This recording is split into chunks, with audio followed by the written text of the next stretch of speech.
Hello दोस्तों, आपका स्वागत है हमारे यूट्यूब चैनल पर। चलिए शुरू करते हैं आज की कहानी। कहानी अच्छी लगे तो एक प्यारा सा कमेंट और एक लाइक ज़रूर करें। आज की हमारी कहानी है ज़िंदगी का सबक। राहुल अभी ऑफिस से निकला ही था कि तुरंत शालिनी का फ़ोन आ गया। शालिनी, राहुल कहाँ हो? मैं कब से तुम्हारा इंतज़ार कर रही थी। आज मूवी देखने जाना था। राहुल, शालिनी, मैं ऑफिस के काम में ऐसा उलझा कि सब कुछ भूल गया।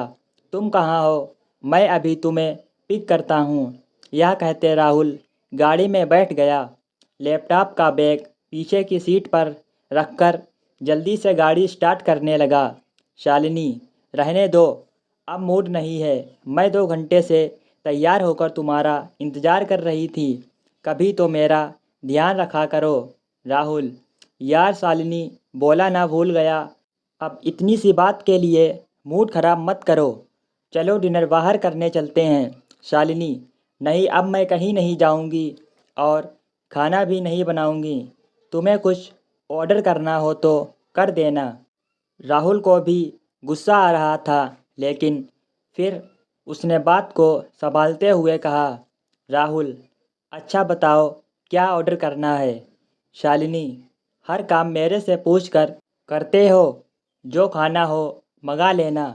यह कहकर शालिनी ने फ़ोन काट दिया। राहुल को बहुत गुस्सा आ रहा था। पूरा दिन ऑफिस में बॉस से चिक चिक, घर पहुँचो तो बीवी के नखरे। राहुल गाड़ी चलाकर घर पहुँचा।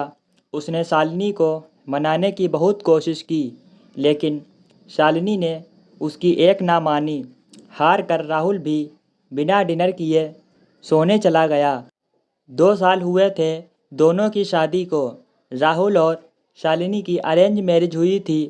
शुरू के 1 साल तक दोनों बहुत खुश थे, लेकिन उसके बाद राहुल ने एक नई कंपनी में अप्लाई किया। उसे गुरुग्राम में नौकरी मिल गई। अच्छा पैकेज था। दोनों बहुत खुश थे। वहीं राहुल ने 6 महीने बहुत मन लगाकर काम किया, जो उसका प्रमोशन हो गया। गाड़ी तो राहुल के पास थी। उसने एक फ्लैट खरीद लिया, जिसकी ईएमआई बहुत ज़्यादा थी। शुरू में लगा कि चलो देखा जाएगा, लेकिन उस अपार्टमेंट में रहने का सुख ही अलग था। इसी सुख को पाने के चक्कर में हर महीने 12-12 घंटे काम करके भी ईएमआई भरना मुश्किल होता जा रहा था। इधर कंपनी के बॉस को उसने मकान के मुहूर्त में बुलाकर एक और गलती कर दी। बॉस को जैसे ही पता लगा कि इसने 20 साल के लिए ईएमआई बांध ली है, अब कहीं जॉब छोड़ कर नहीं जा सकता, उसने राहुल से ज़्यादा काम लेना शुरू कर दिया। बात बात में उसे नीचा दिखाना। जो काम उसका नहीं था वह भी उस पर लाद दिया। राहुल बेचारा सब कुछ सहकर भी शालिनी को खुश रखने की कोशिश करता था। इधर छोटे शहर से गुरुग्राम के अपार्टमेंट में आई शालिनी अब यहाँ के तौर तरीके सीखने लगी थी। सोसाइटी में रहने वाले लोगों से दोस्ती हो गई। अब उनके जैसे लाइफ स्टाइल को अपनाने के चक्कर में अनाप शनाप खर्च करने लगी। शालिनी के लिए लाइफ केवल एंजॉय करने के लिए थी। शालिनी को हर दिन घूमने जाना था, मूवी, थिएटर, बाहर डिनर, इन सब का शौक लग गया था, क्योंकि स्टेटस अपडेट करना था। इसके अलावा वह राहुल के साथ महीने में एक बार टूर प्लान कर लेती थी, जिसे ना चाहते हुए भी राहुल को मानना पड़ता था। राहुल की ज़िंदगी पत्नी और बॉस को खुश करने में बर्बाद हो रही थी। खर्च कम करने की बात पर घर में लड़ाई हो जाती थी। शालिनी, बाकी लोग भी तो मेंटेन कर ही रहे हैं, सिर्फ सोच का फ़र्क है। जैसी आदत डालोगे वैसी पड़ जाएगी। राहुल, उनकी और हमारी कमाई में ज़मीन आसमान का अंतर है। इनमें से कुछ लोग तो बहुत पहले से यहाँ रह रहे हैं।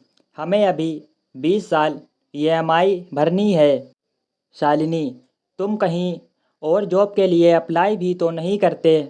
तुम भी तो इसी कंपनी से चिपके रहना चाहते हो सकता है अच्छा पैकेज मिल जाए। राहुल, नौकरी बदलने के रिस्क के लिए सेविंग होनी चाहिए। यहाँ महीने का लास्ट आने से पहले ही पूरे पैसे खर्च हो जाते हैं। अगली सैलरी तक के खर्चे क्रेडिट कार्ड से करने पड़ते हैं। मेरी बात मानो तो कुछ दिन के लिए ये सब बंद कर दो। शालिनी, ये सब तो तुम्हें यहाँ आने से पहले। दोस्तों, इस कहानी का पार्ट 2 हमारे चैनल पर है, आप जाकर देख सकते हैं। चलिए मिलते हैं अगली एक और न्यू कहानी में।